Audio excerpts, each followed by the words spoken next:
ओम गंग गणपते नमो नमः। संक्षिप्त शिव पुराण विश्वेश्वर संहिता षडलिंग रूप पर्णों का महात्मा, उसमें सूक्ष्म रूप ओंकार और स्थूल रूप पंचाशर मंत्र का विवेचन, उसकी जप की विधि एवं महिमा, भाग 2/3। दीजो, अब मैं जप योग का वर्णन करता हूँ, तुम सब लोग ध्यान देकर सुनो।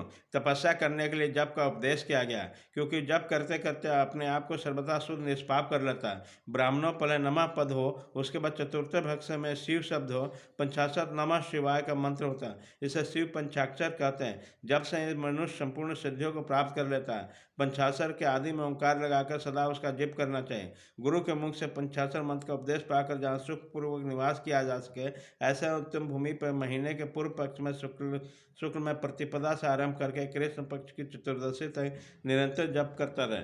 मार्ग और भादों के महीना में अपना विशिष्ट महत्व रखते हैं। उसी समय सब समय से उत्तम माना गया।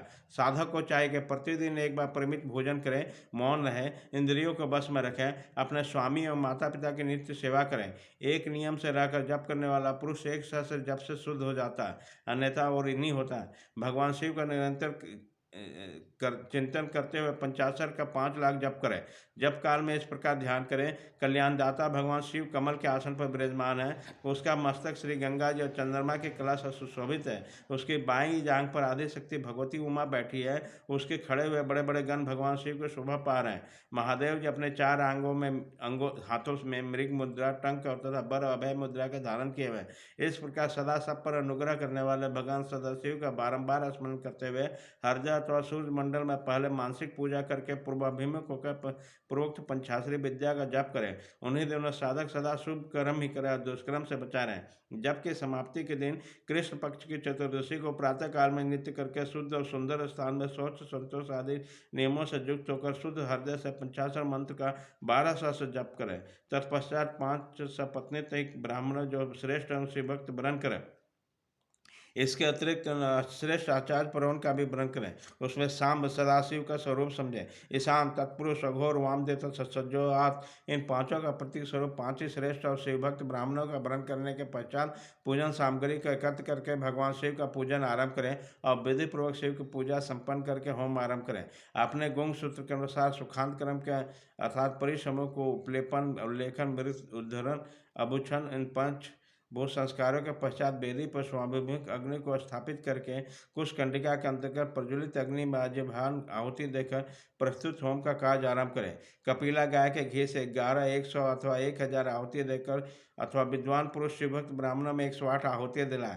होम कर्म समाप्त होने पर गुरु को दक्षिणा के रूप में गाय और बैल देना चाहिए। ईशान आदि के प्रतीक रूप में जिन 5 ब्राह्मणों का वर्णन किया गया उसको ईशान आदि का स्वरूप समझे और आचार्य को सांब सदा स्वरूप माने। इसी भावना के साथ उन सबके चरण धोएं और उनके चरणों से अपने मस्तक को सींचे। ऐसा करने से वो साधक अगिनत तीर्थों में तत्काल स्नान करने का फल प्राप्त लेता है।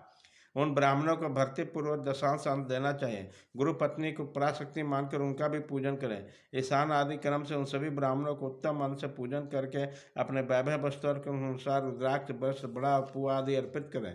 तदंतर दिक्पाली को बलि देकर ब्राह्मणों को भरपूर भोजन कराएं। इसके बाद देवेश्वर शिव से प्रार्थना करके अपने जप समाप्ति करें। इसी प्रकार पुनश्चरण करके मनुष्य उस मंत्र को सिद्ध कर लेता है।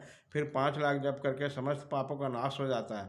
तदंतर पुनः 5 लाख जप करने पर तुल से लेकर सत्यलोक तक 14 भुवनों पर क्रमशः अधिकार प्राप्त हो जाता है। यदि अनुष्ठान पूर्ण होने के पहले बीच में साधक की मृत्यु हो जाए तो परलोक में उत्तम भोग भोगने के पश्चात पुनः पृथ्वी पर जन्म लेकर पंचाक्षर मंत्र के जप का अनुष्ठान करता है और समस्त लोगों का ऐश्वर्य पाने के पश्चात मंत्र को सिद्ध करने वाला पुरुष यदि पुनः 5 लाख का जप करे तो उसे ब्रह्मा जी का समीप प्राप्त होता है।